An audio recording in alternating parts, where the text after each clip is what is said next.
আসসালামু আলাইকুম। আশা করি সবাই ভালো আছেন।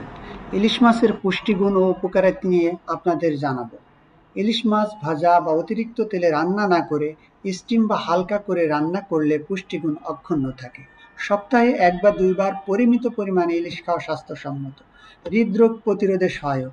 ইলিশ মাছের ওমেগা-3 ফ্যাটি অ্যাসিড রক্তে খারাপ কোলেস্টেরল কমিয়ে হৃদরোগের ঝুঁকি হ্রাস করে। চোখের দৃষ্টিশক্তি রক্ষা করে।